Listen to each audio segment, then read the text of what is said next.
Tapi sebandel-bandelnya anak, insya Allah yang namanya orang tua tetap sayang, tetap cinta.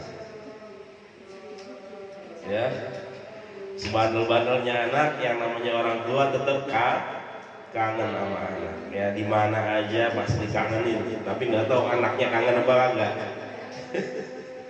Itu tuh kita tuh biasanya. Ya, ada makanan enak orang tuanya. Ya ingat ya Bu ya. Kudu pasti yang namanya orang tua pasti ingat.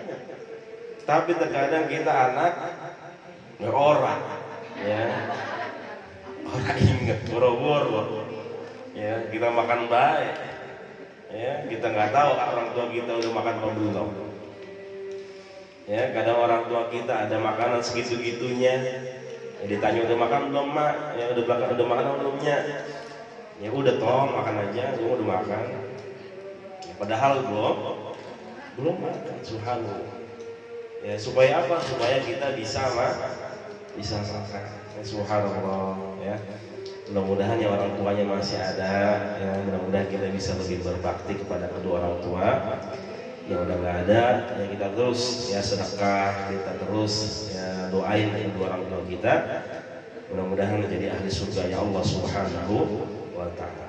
Jadi hadis ini mengajarkan bagaimana proses penciptaan manusia ini ya yang dengan waktu yang begitu lama supaya kita ingat sama kedua orang tua.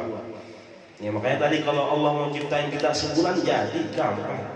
Tapi ada proses yang begitu lama yang supaya kita ini loh ya orang tua kita ngandung kita selama 9 bulan ya. Itu baru ngandung doang belum ngelahirinnya, yang belum nyusuinnya 2 tahun ya. Belum ngurusnya sampai gede. Nah itu ya makanya subhanallah ya namanya kebaikan orang tua nggak pernah bisa kita balas. Makanya aneh sekarang kemarin belum lama saya dengar ya di berita ya ada orang gugat ibunya gara-gara mobil ya jadi nggak tahu tuh jadi ibunya digugat gara-gara mobil entah ya diambil mobilnya atau di apa ya atau kemarin juga ya pernah gara-gara rumah juga digugat orang tuanya ya. Ini orang-orang yang nggak pernah ngaji, nggak pernah baca Al-Quran, nggak pernah baca hadis Rasulullah Shallallahu Alaihi Wasallam. Ya bahwasanya kebaikan kedua orang tua ya nggak akan pernah kita bisa balas, nggak akan pernah kita bisa ganti. Ya. Kemudian yang kedua hadis ini mengajarkan tentang bahwasanya adanya proses dalam kehidupan kita. Ya, jadi kalau ada apa-apa kayak Pak Haji Rama mau jadi dokter, ya ada prosesnya. Ya, ada prosesnya kudu belajar, diomelin sama dosen, ya. Bikin puyang sama pembimbing, sama penguji, promotor ataupun yang lainnya, ya begitu prosesnya. Ya, nggak ada orang yang apa-apa serba instan, mie instan aja ada prosesnya. Betul ya, Bu? Ya kecuali kita waktu kecil kita kremes aja tuh. Tapi sekarang nggak ada bocah gitu kayaknya. Ya, kremes aja. Itu juga kudu kita kremes, kita kudu taruhin bumbu. Ya, ada prosesnya juga. Ya. Jadi kalau kita mau instan nggak bisa, ada prosesnya. Dan kita harus jalani prosesnya. Ya, kalau kita mau sukses ya belajar. Ya kerja. Nah itu prosesnya. Bahwa semua ini kehidupan ini ada prosesnya, ya. Dan bagaimana proses kita dan itu yang akan menentukan nanti akhir dari segala apa yang sudah kita kerjakan. Ya, jadi selama 120 hari ini, jadi Allah tiupkan terus di situ.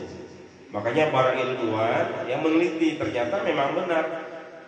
Janin itu umur 120 hari di rahim ibunya itu sudah mulai ada pergerakan. Ya, sudah ada pergerakan. Ya, sudah ada pergerakan. Kemudian ditiupkan dulu. Ya. Tadi yang ditulis adalah masalah rezeki, yang ditetapkan masalah rezeki, kemudian ajalnya, kemudian amalnya.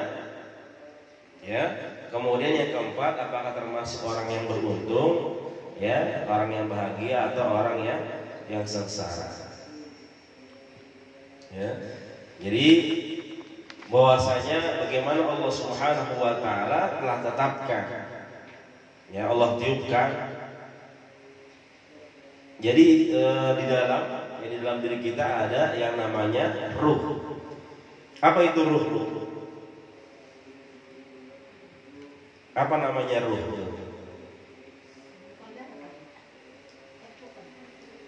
Ruh. Jadi ruh itu jismun latifun sara fil badan.